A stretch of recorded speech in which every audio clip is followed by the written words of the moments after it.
నమస్తే, welcome to our channel. నేను మీ ప్రియాంకారామ్. జగన్మోహన్ రెడ్డి గారికి బాగా కావాల్సిన వ్యక్తి, అంటే ఎప్పుడూ ఆయన మంచి కోరుకునే ఒక వ్యక్తి. అలానే మాజీ ఎంపీ కొన్ని కామెంట్స్ చేశారు. అది కూడా జగన్మోహన్ రెడ్డి గారికి సంబంధించి ఆయన చుట్టుపక్కల ఎలాంటి వాళ్ళు ఉండాలి అనే దాన్ని బట్టి. మరి ఆ కామెంట్స్ ఏంటి, ఈయన చెప్పింది ఎంతవరకు వాస్తవం అనేది ఈ వీడియోలో డిస్కస్ చేద్దాం. మనతో మాట్లాడడానికి సోషల్ యాక్టివిస్ట్ అండ్ ప్రముఖ పొలిటికల్ అనలిస్ట్ కృష్ణకుమారి గారు ఉన్నారు. ఆవిడని అడిగి తెలుసుకుందాం. నమస్కారం మ్యామ్. మేడం, మేకపాటి రాజమోహన్ రెడ్డి గారు ఒక మాట అన్నారు. జగన్మోహన్ రెడ్డి గారి చుట్టూ ఎప్పుడూ కూడా ఆయన మంచి కోరేవాళ్ళు, ఆయనకి మంచి సలహాలు ఇచ్చేవాళ్ళు, ఇలాంటి వాళ్ళు ఉంటే జగన్మోహన్ రెడ్డి గారి రాజకీయ జీవితం బాగుంటుంది అని చెప్పేసి. అంటే ఇప్పటివరకు అలాంటి వాళ్ళు పక్కన లేరు అని చెప్తున్నారా, లేదంటే ఈయన నేను మళ్ళీ నీతో నడవాలి అని చెప్తున్నారా? మేకపాటి రాజమోహన్ రెడ్డి గారు సీనియర్ కాంగ్రెస్ లీడర్, వ్యాపారవేత్త కూడా.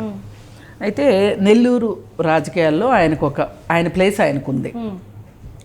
ఆయనకి 2 కొడుకులు, ఒక కొడుకు పాపం ప్రమాదవశాత్తు చనిపోయాడు. అతను ఎమ్మెల్యేగానో ఏమో చేశాడు, వాళ్ళ అబ్బాయి కూడా. అయితే ఈయన ఫస్ట్లో కాంగ్రెస్ ఎంపీ.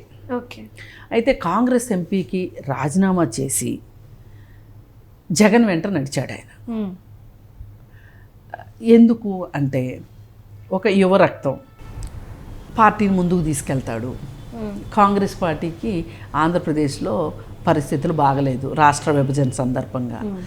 ఆ ఉద్దేశంతో జగన్తో ఉంటే భవిష్యత్తు ఉంటుంది అని చెప్పి కాంగ్రెస్ పార్టీలో నుంచి వచ్చి ఈ పార్టీలో చేరాడు. అయితే ఆయన అది కొంచెం ముక్కుసూటి వ్యవహారం. రెండో వాళ్ళకి నచ్చినా నచ్చకపోయినా ఆయన చెప్పదలుచుకుంది చెప్పే రకం. ఒక సీనియర్ పర్సను.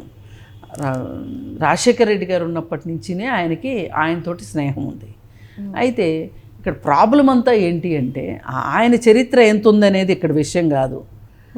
ఇక్కడ జగన్మోహన్ రెడ్డి ఎలా ట్రీట్ చేస్తాడన్నదే పాయింట్ ఇక్కడ. జగన్మోహన్ రెడ్డికి తన మన ఏమీ లేవని తెలుసు అందరికీ. ఎందుకంటే తల్లిని చెల్లినే పక్కన పెట్టినోడు, సొంత బాబాయిని ఏం చేశాడో అందరికీ తెలుసు. మరి ఎన్ని చేసిన వాడికి ఇంకా పార్టీలో లీడర్ ఒక ఇంపార్టెంటా? అంతే. ఆయన చెప్పింది వింటాడా? అయితే ఈ మాట చాలామంది అంటున్నారు. ఆయనే కాదు, మేకపాటి రాజమోహన్ రెడ్డి గారు మొదటిసారి మాట్లాడడం కాదు, చాలామంది ఈ కామెంట్స్ చేసి ఉన్నారు. కాకపోతే మేకపాటి రాజమోహన్ రెడ్డి గారికి క్షవరం అయిన తర్వాత వివరం వచ్చినట్టుగా అనిపిస్తుంది. ఇప్పుడు గొంతెత్తి మాట్లాడుతున్నారు. చాలామందికి మనసులో ఇదే ఉంది. అక్కడ ఒక కోటరీ ఉంది, ఆయనకి తప్పుడు సలహాలు ఇచ్చేవాళ్ళు ఎక్కువ మంది ఉన్నారు. ఆ తప్పుడు సలహాల వల్ల ఇవన్నీ నష్టాలన్నీ జరుగుతున్నాయి, పార్టీ ఈరోజు ఇలా అయిపోయింది, ఇలా మాట్లాడుకుంటున్నారు. అయితే నేను ఒకటైతే విభేదించదలుచుకున్నా.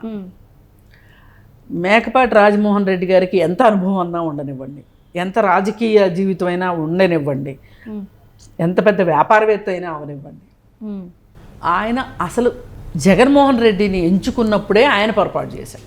ఓకే. ఇప్పుడు వాస్తవాలు మాట్లాడితే ఏమొస్తుంది? ఆ రోజు ఆయన వేయాల్సిన స్టెప్ కాదు. ఎందుకంటే ఈయనే కాదు, మైసూర్ రెడ్డి లాంటి వాళ్ళే వేశారు స్టెప్పులు. ఏదో అండపిండ బ్రహ్మాండం ఇక్కడ ఏదో అయిపోతుంది, ఇంకేముంది అనుకున్నారు. అనుకుని అందరూ తప్పులో కాలేశారు. వాళ్ళలో ఈయన కూడా ఒక ఆయన. కాకపోతే మిగతా వాళ్ళు తేలుగుట్టిన దొంగల్లాగా ఊరుకుంటే ఈయన మట్టుకు ఈయనకు కొంచెం ఇండివిజువాలిటీ ఉంది. ఎంత అవునన్నా కాదన్నా ఇండివిజువాలిటీ ఉంది కాబట్టి ఈ మాత్రం మాట్లాడగలుగుతున్నాడు. పైగా ఆయన ఒక హెచ్చరిక కూడా ఇస్తున్నాడు ఈ సందర్భంగా. ఏంటి అంటే, చూడు ఆయన, నువ్వు ఇలా ఉంటే ఇప్పుడు అందరికీ అర్థమైపోతుంది, నేను కాబట్టి నోరు తెరిచాను, మిగతా వాళ్ళు నోరు తెరవట్లేదు, ఇక మన పని ఇంతే, నువ్వు పద్ధతి మార్చుకోకపోతే అని ఆయనకి ఇంకా ఏదో దింపుడు కళ్ళం ఆశ ఉంది పార్టీ మీద. ఉండి ఆయన ఏదో సలహాలు చెప్తున్నాడు. అంతేమీ లేదు, ఇది మునిగే పడవ అనేది ఆయనకు అర్థమైంది. కాకపోతే ఏంటంటే ఆల్ ఆఫ్ ఏ సడన్ పార్టీలోంచి జంప్ అయ్యారనుకోండి, విలువ ఉండదు కదా. అందుకని ఓ మాట నేను ఎప్పుడో చెప్పానుగా, నువ్వే సరిదిద్దుకోలేదు అనొచ్చు రేపు పార్టీలోంచి వెళ్ళిపోతే. అందుకోసం ముందు జాగ్రత్తగా మాట్లాడుతున్నాడు. ఆయన చాలా ఆలోచనాపరుడు మేకపాటి రాజమోహన్ రెడ్డి గారు. ఏది ఏమైనా ఇక్కడ అర్థం చేసుకోవాల్సింది ఏంటంటే, జగన్మోహన్ రెడ్డికి అర్థం అవ్వాల్సింది ఏంటంటే, మనకెవరో చేతబడులు చేశారు, మన మీద ఎవరో కక్ష పూనారు, ఇవన్నీ మానేసేసి చంద్రబాబు నాయుడు కక్ష రాజకీయాలు చేస్తున్నాడు, కక్ష సాధింపు రాజకీయాలు చేస్తున్నాడు, ఇట్లాంటివన్నీ మానేసేసి అసలు మనం ఒక 10 ఏళ్ళు గట్టిగా రాజకీయాల్లో ఉన్నాం. 10-11 ఏళ్ళు లేదంటే 12 ఏళ్ళు వేసుకోండి, 12 ఏళ్ళు గట్టిగా రాజకీయాల్లో ఉన్నాం. ఈ 12 ఏళ్లలో ఏం జరిగింది? నేను చేసిన తప్పులేంటి, నేను చేసిన ఒప్పులేంటి, మంచి ఏంటి, చెడు ఏంటి ఆలోచించుకునే, ఆత్మ పరిశీలన చేసుకునే ఆలోచన ఏమైనా ఉంటే జగన్మోహన్ రెడ్డికి ఇప్పటికైనా కాలం మించిపోయింది లేదు, మంచి జరుగుతుంది. కానీ ఎలుక తోక ఎంత ఉతికినా నలుపు నలుపే అన్నట్లు జగన్మోహన్ రెడ్డి ఇలా ఆలోచిస్తాడు అని ఎవరన్నా అనుకుంటే నేతి బీరకాయలో నెయ్యి ఎంత ఉందో అంతే. జగన్మోహన్ రెడ్డి మనస్తత్వమే అంత. అతను దేనికి భయపడడు, దేనికి వెరపు లేదు. పైగా ఈ రోజుకి నేనే కింగ్ను అనుకుంటాడు, ఓడిపోయినా నేనే కింగ్ను అనుకుంటాడు. అయినా ఎవరి మాట వినడు. ఆయన ఏమనుకుంటాడో, ఆయనకి ఏది లాభమో అదే చేస్తాడు. ఇప్పుడు కూడా ఓడిపోయినా కానీ ఆయన వ్యాపారాలు ఆయన చేసుకుంటున్నాడు, ఆయన డబ్బులు ఆయన వెనకేసుకుంటున్నాడు. ఆయన అసలు ఆంధ్రాలోనే ఉండట్లేదు, బెంగళూరులో ఉంటున్నాడు. ఇక్కడ తుఫాన్ వచ్చి నానా గందరగోళం అయితే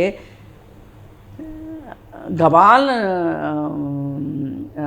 గంటకి 120 స్పీడ్ తోటి ఉన్న కార్లు ఉన్నాయి ఈరోజు. మంచి హైవే ఉంది బెంగళూరు నుంచి, రావచ్చు. వచ్చి అసలు ఇక్కడ ఏం జరుగుతుంది? అసలు చంద్రబాబు నాయుడు సరిగ్గా ట్యాకిల్ చేస్తున్నాడా లేదా, ఒక ప్రతిపక్ష నాయకుడిగా నేనేం చేయాలి అనే ఆలోచన లేకపోకుండా నువ్వు సుడిగాలి పర్యటన అంటే నువ్వు ఒకటి డిసైడ్ అయ్యావు, ఏ వారం వస్తాను, ఏ వారం వెళ్తాను, ఇక్కడ ఎంతకాలం ఉంటాను, ఉన్నప్పుడు ఇక్కడ ఏం పనులు చక్కబెట్టుకోవాలి, అక్కడ ఏం పనులు చేసుకోవాలి. ఇది నీకు ఒక టైం టేబుల్ ఉంది, షెడ్యూల్ ప్రకారమే ఉంటాయి నీ మైండ్లో. ఆ షెడ్యూల్ ప్రకారమే నువ్వు చేస్తున్నావు తప్పితే ఇక్కడ ఆంధ్రప్రదేశ్ అవసరాలకు అనుగుణంగా నువ్వు లేవు. అదేమంటే ఫ్లైట్ లేదు కాబట్టి రాలేను. చిన్న పిల్లోడివి, ఎంత వయసు ఉందని కారులో ఎంతసేపు వస్తావు నువ్వు? అంతకుముందు తాడేపల్లి నుంచి తెనాలికి హెలికాప్టర్లు వెళ్ళావు కదా, ఇప్పుడు అవసరం ఉంది అన్నప్పుడు హెలికాప్టర్లో రావచ్చుగా. అంటే ఇప్పుడు డబ్బులు ఈయన ఓన్గా పెట్టుకోవాలి కదా మేడం రాకపోకలకి, అప్పుడు గవర్నమెంట్ డబ్బులు కదా మేడం ఉపయోగించుకుంది. ఇప్పుడు రాజకీయాలంటేనే ఎంతో కొంత ప్రజల కోసం ఆలోచించడం ఉంటుంది. ప్రజలకు నేనేం చేస్తున్నాను, ప్రజల నుంచి నేనేం కోరుకుంటున్నాను, ప్రజలకు నేనేం చేస్తున్నాను అనేది ఉంటే గనక బస్సులో అయినా రావచ్చు. ఇప్పుడు రాత్రి బస్సు ఎక్కితే పొద్దున్నే దిగుతారు విజయవాడలో, అంతే. బస్సులో తిరగలేవా?